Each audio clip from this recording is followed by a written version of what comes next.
I just want to jump straight into this absolutely insane story. Now, this woman was thrown out of the Hobbycraft store that she was in after questioning a badge. Is this the Britain that we live in today? I mean, let's go straight to her. Rebekah Chapman, you are the woman at the centre of this story, welcome to the show. What happened on that ludicrous day?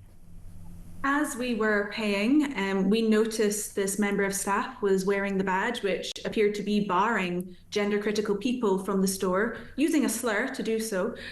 We objected to it. We were asked to leave, and ultimately it's another example of gender-critical people facing discrimination and unfair treatment.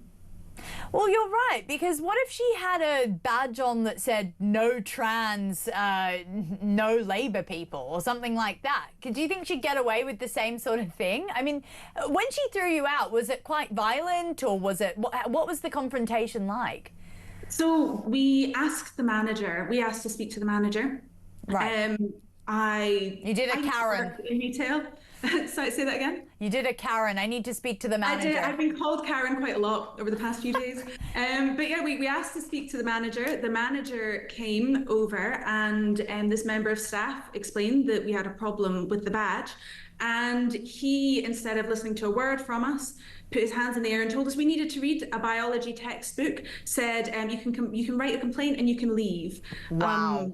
We tried to explain that, look, there's actually a legal precedent set, kind of lots of case law indicating that actually you can't treat people who hold these perfectly reasonable, mainstream, common sense beliefs in such a manner. It's an attempt to exclude us from public life.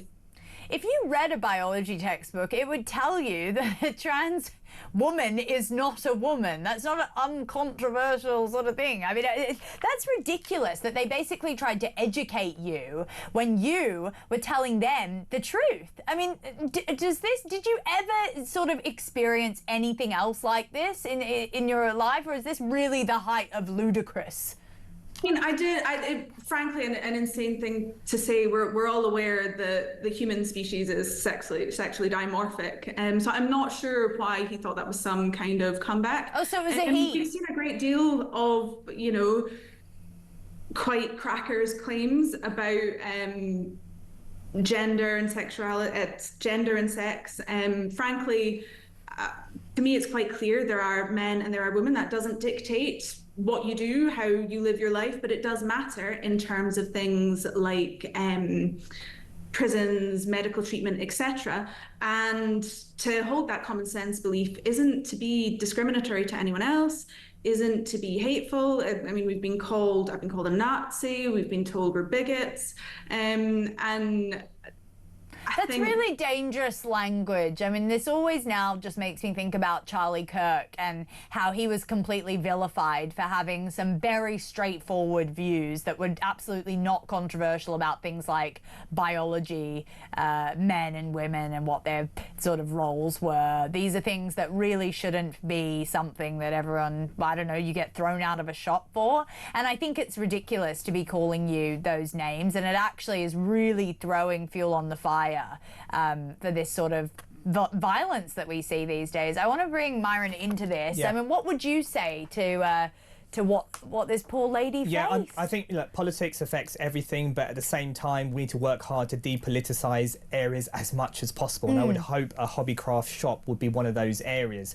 But look, seems like the battleground for this sort of thing. Absolutely, but trans activists, we need to understand they do sort of believe they have the moral high ground. They seem to think they follow the same trajectory as feminists, as gay rights activists. But the principle behind feminists was women want to have equal opportunity to men. The principle behind gay rights was I want to be left alone. Leave me alone to be with my partner, who we have consensually together. The trans activism, the principle behind that is my subjective reality has to trump all of objective reality.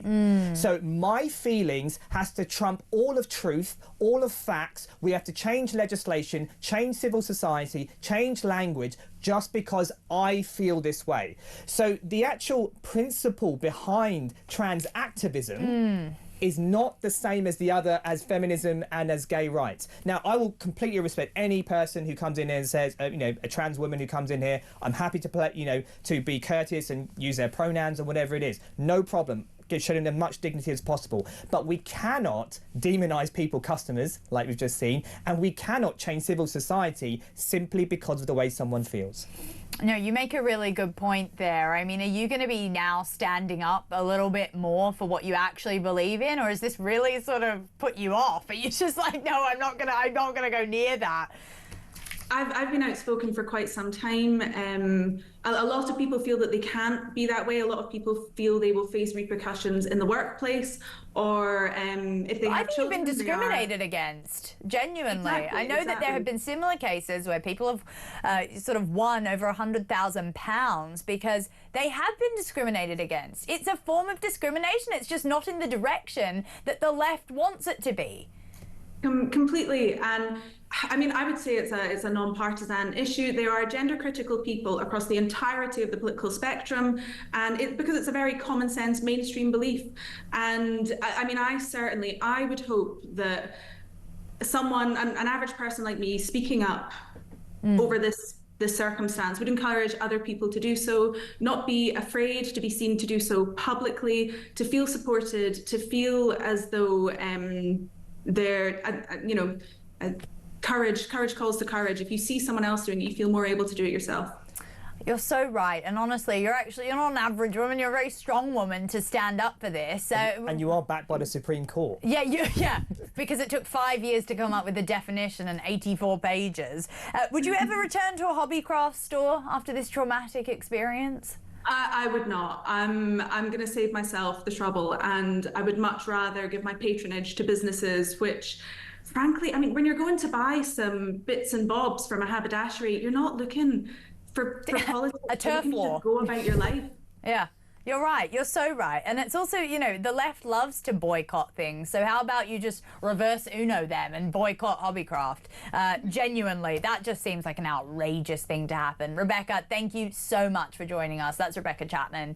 She is a designer and just an all-round strong woman to actually stand up for what she believes in.